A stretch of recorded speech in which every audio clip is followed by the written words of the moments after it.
Hello everyone and welcome to SciEd 201 class in Technology for Teaching and Learning 2.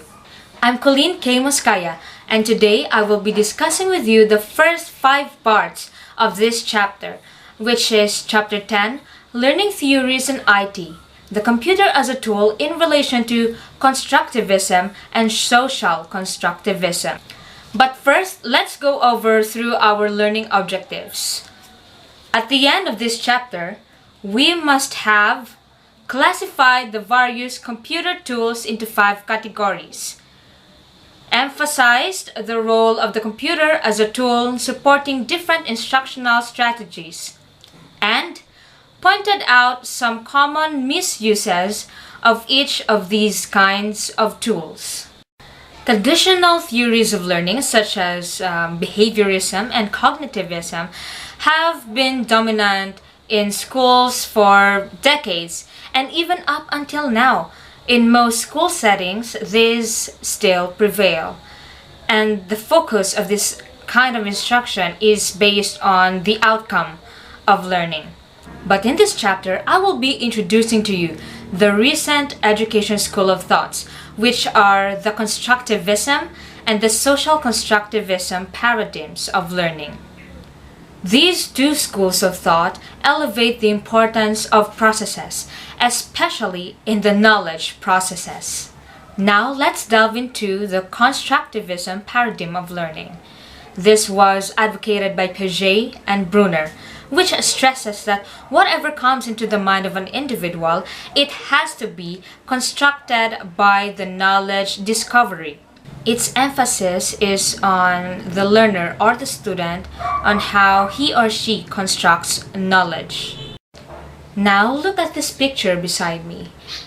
If you show the same picture to the people around, this illusionary picture called the duck rabbit, many individuals will interpret the picture differently. The same picture, the same stimulus will go into the mind of the individual, but its mind will interpret the picture differently. Learning can be seen happening if a student constructs knowledge and apply it, use it, and generalize its meaning to new situations or conditions. Many learning strategies have been proposed in order to accomplish this knowledge construction. For example, students may be engaged in collecting unorganized information.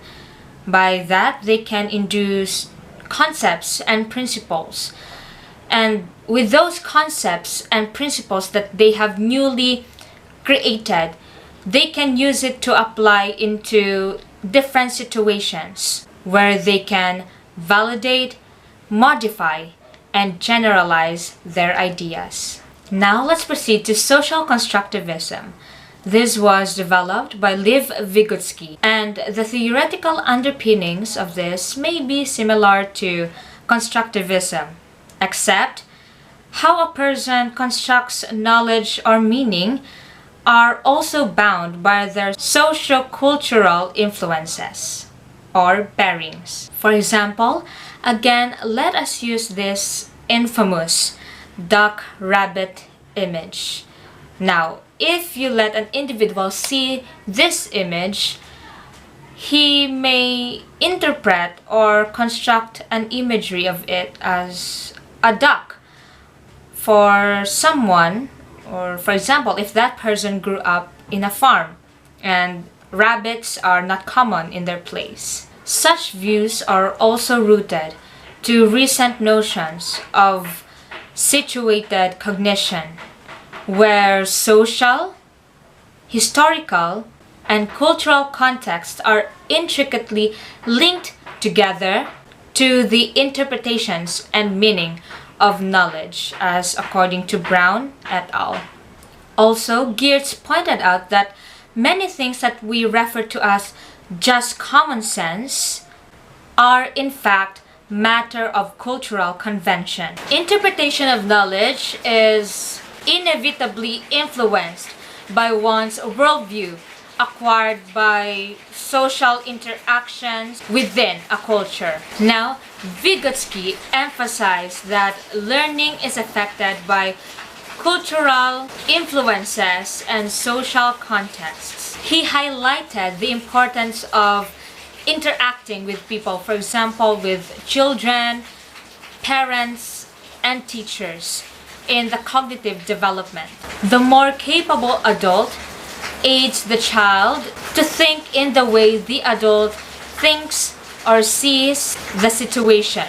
Now, social constructivism sees language as a way for social coordination and adaptation, as according to Dewey and Hayawaka. Through language, members of the learning community learn to interpret the world in similar ways, as well as they develop similar views about external reality. That is, human learning is human languaging, the exchanging of conversation and dialogue, as according to Maturana and Varala. Learning occurs when students build, share, and agree upon knowledge. By exchanging and sharing ideas, thoughts, and notions with others, knowledge is formed and thinking occurs.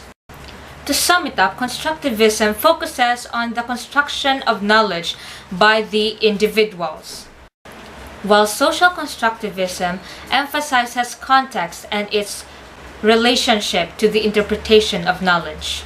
It elevates the importance of the historical and social contexts through which knowledge is interpreted and is constructed. In this slide is a table that summarizes the key concepts associated with the two learning theories, together with an example on learning the concept of multiplication. Alright, let's proceed to the roles of the students and teachers. Let us first tackle the role of the teacher. The teacher must be a guide, a facilitator, and a coach to assist students to model learning using various strategies, as well as inspire them to play with the knowledge and ideas and manipulate those information that they have gathered. While the student must take the responsibility of his or her own learning. He or she must find ways on how to accommodate the information gathered and must be motivated to solve authentic, real-world problems. Now let's dive into the last fraction of my part in this chapter, which is the roles of the computer. Whether we adopt constructivism or social constructivism in approach of teaching or instruction, the computer plays a really great and significant role in learning. These roles are that computer can be used as a tool or providing access to instructional materials. It is also used to enhance the communication between the student and the teacher or even among the students to socially help them construct knowledge.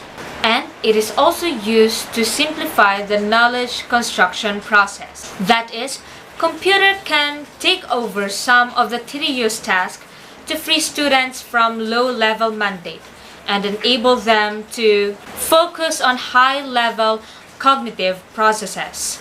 In the following sections, we are going to elucidate and deepen our understanding on how the computer plays its role as a tool.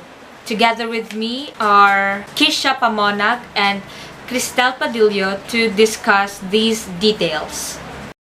Hi guys! Now we will talk about informative tools, communicative tools, and constructive tools. We will discuss their definition, the ways and how they can be integrated with lessons, and their common misuses. First, we have informative tools. These are applications which provide vast amounts of information in various formats. Examples include multimedia encyclopedia and resources available on the internet. The internet is the source of these tools. It is an enormous electronic database from which users can easily access global information resources such as weather forecasts, latest news, and other information. It is suggested that the integration of these informative tools is from within a constructivist point of view. For example, students who have access to it can easily access relevant information, after which students can use this information as source materials, which will be reorganized for their composition of assignments and presentation projects. Typically, when a constructivistic approach is adopted, these informative tools can be used to provide raw materials for students to organize, reorganize, expand, or collapse. When integrated with lessons, informative tools can provide information for students to manipulate and from which knowledge can be constructed. For example, in a biology class, informative tools can be used to facilitate hypothesis generating and testing. The teacher may ask a question like why pandas are endangered. This will allow students to hypothesize possible reasons and later on conduct a search on the internet to verify or disconfirm their hypothesis. An additional question may be asked, like, what kinds of environment do pandas like? During the knowledge construction process, students develop various important complex skills such as assessing or integrating relevant information. For example, some educators have their reading materials online. The expectation is that students will read and learn that information. However, this practice is not always appropriate. Rather, the idea should be that factual information enables students to focus more on higher-level cognitive activities such as comparing and contrasting instead of memorizing. Now, let us move on to communicative tools. These are systems which enable easy communication between teachers and students or among students beyond the physical barrier. Examples include electronic mails, electronic bulletin boards, chat, teleconferencing, and electronic whiteboards. Synchronous communicative tools enable real-time and simultaneous communication. Examples include chat, electronic whiteboards, and video conferencing. On the other hand, asynchronous communicative tools are messaging systems in which the exchange of information between people is not live but is somehow delayed. These tools are most appropriate for activities which require more time and thinking before responding. Examples are emails and electronic bulletin boards. These tools have two subcategories, namely synchronous and asynchronous communicative tools. Communicative tools, like informative tools, are particularly useful when the social constructivistic approach is engaged. This is an example of how communicative tools can be integrated with lessons. Students using the electronic bulletin board system play the roles of judges among themselves and post comments on one another's drafts as part of their homework assignment. If the original author disagrees with the comments others make, he or she can similarly respond to these comments and so on, resulting in a continuous back and forth dialogue among the reviewer and the author. Teachers need to moderate these discussions just in case students drift from the task at hand. One common misuse of these communicative tools is by using them for one-way delivery of information. This kind of practice does not take full advantage of the interaction capabilities of communicative tools.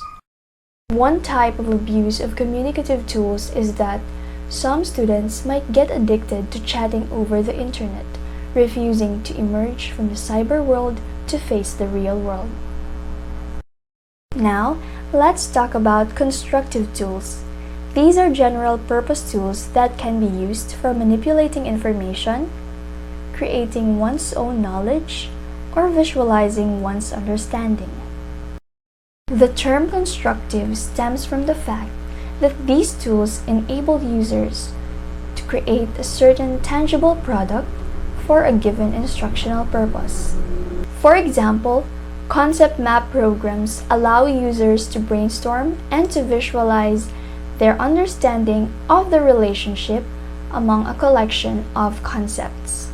Web page editors can also empower users to create their own web pages and to communicate their ideas to the world. Here are some integration of constructive tools with lessons. Word processors are very useful in supporting instruction on the writing process. The process writing approach is usually divided into steps such as pre-writing, brainstorming, outlining, drafting, revising, and publishing.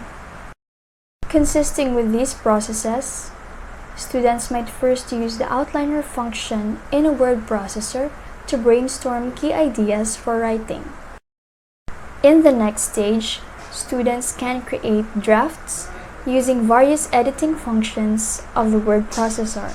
Here, the computer plays a significant role as a constructive tool, enhancing students' expression of their own thinking.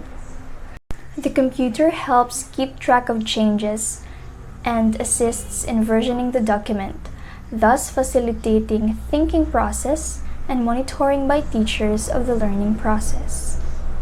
In this respect, the use of computer becomes a more cognitive rather than a mechanical exercise. Spreadsheets are designed mainly for the manipulation of numerical information. Therefore, they can be used in formulating mathematical models or observing relationships between independent and dependent variables. Multimedia authoring tools such as PowerPoint enable users to create multimedia projects. Students involved in these types of processes typically exhibit a deeper understanding of the constructed topic rather than through a traditional didactic form of instruction. Constructive tools provide functionality for students to manipulate certain type of information from which they may construct a deeper understanding of a given concept. These tools are practically useful in supporting playing with ideas or when tedious calculations or complicated visualization is involved in the process. Here is a common misuse of these constructive tools. Tools are used in an instructive manner rather than a constructive one. For example, when students are involved in the creation of web pages, the quality may not be as good as if done primarily by a teacher or a web design expert. However, the process students would experience and the complex outcomes they will have learned could be much deeper than if they have learned the content through a more traditional format. After we have discussed informative, communicative, and constructive tools, let's proceed to co-constructive tools. What is co-constructive tools? What is its difference to constructive tools, and what are its examples? Co-constructive tools are tools supporting students' construction of some tangible projects as a manifestation of their construction knowledge. Here, students can use constructive tools to work cooperatively and construct a shared understanding of new knowledge. Although we make use of constructive tools, it differs from co-constructive tools in that students work collaboratively with them to construct a shared understanding rather than working independently to construct some sort of personal knowledge. Examples of co-constructive tools is electronic whiteboarding in the computer-supported international learning environments or CSILE. Electronic whiteboarding is a co-constructive tool where students may post their notices to a shared electronic whiteboard or document conferencing where students can co-edit the same document from different places through a network. The CSILE, on the other hand, is an example of an integrated environment developed by Scardamalia and Beretier at the Ontario Institute for Study in Education. Its purpose is for the intentional learning of the students and to practice expertise as a process.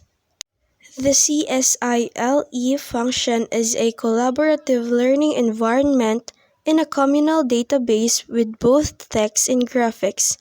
Here we have a screen from CSILE, an example from Coconstructive Tool. CSILE also allows students to engage in the following processes: higher-level cognitive processes such as explanation, problem finding, problem solving, and so on. In-depth understanding of informative text, active intentional learning, literacy and literacy-related problems, identification of their own scientific misconceptions and means to overcome them, identifying and developing expertise, and collaborative knowledge construction. Most development of co-constructive tools is still at the experimental stage. At the moment, we are not able to provide real-life integration examples in the school context. Therefore, we will omit the integration and misuse sections in this presentation. Now, after knowing what co-constructive tool is, its difference to constructive tools, and its examples, let's proceed to situating tools. Situating tools are systems which situate users in an environment where they may experience the context and happenings. Examples of situating tools are simulations, virtual reality, multi-user domains or dungeons, MUD object-oriented, web-based MOOC, and multi-user shared hallucination. Virtual realities as situating tools are extensions of computer-simulated 3D environments. In order to experience the VR world, usually a user would need to wear a head-mount display. The computer generates high-speed 3D images on the displays and gives the user the feeling that they are situated in the computer-generated virtual environment. More advanced VR systems even simulate senses such as force. Example is when the user grabs something in the VR world, a force will be generated to push the hand to mimic the sense of touch. MUDs and MOOCs, on the other hand, are mainly text-based virtual reality environments which exist on the internet. They were originally developed as a multi-user games and later adopted by educators and have gradually gained in popularity in education in recent years. When users log on to a MOOC environment, they may interact with the environment through simple text-based commands. The environment could be, for example, a school with different classrooms. The user may choose to walk around the campus and talk to other users who also happen to log into the same site and participate in the same way. WOOS and MOOC are web-based and therefore have the capability of presenting MOOC information in a multimedia format. The recent development of WOOS and MOOC has actually sparked off a debate as to whether or not the use of this web-based multimedia resource is actually better than the old-fashioned text-based MOOC environment. Nevertheless, right now, what we can say is that the technology is simply new to have been adequately researched, and so more empirical studies will be needed to help us decide which approach is more instructionally sound. At this point, we would like to draw your attention to a potential confusion. Generally speaking, situating tools are similar to constructive tools in that they also allow users to manipulate variables in the system. However, The focus of situating tools is not so much on the manipulation of the variables, but more on situating the students in an environment for certain instructional purposes. When it comes to the integration with lessons of situating tools, it is helpful when a certain real-life experience is impossible or difficult to attain.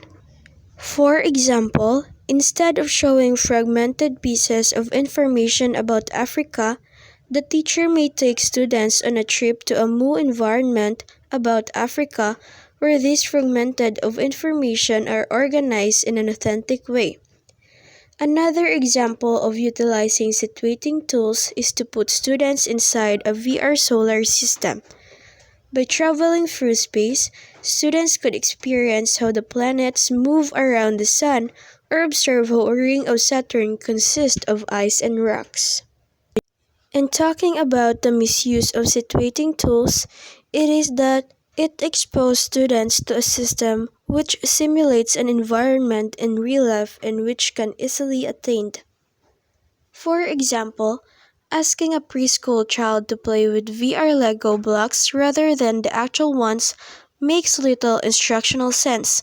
Similarly, if a local zoo were easily accessible to a school, a visit to a virtual zoo would seem to be a pale substitute. In summary, in this chapter, we classified various computer tools into 5 categories from the perspectives of instructional strategies. We have the informative tools, communicative tools, constructive tools, co-constructive tools, and situating tools. Take note that depending on the instructional objective, a given program can be a constructive tool if the focus is on learning the relationships among concepts or variables. And let us always remember that computer is never a replacement of the teacher. It is just a tool in making the instruction a whole lot better.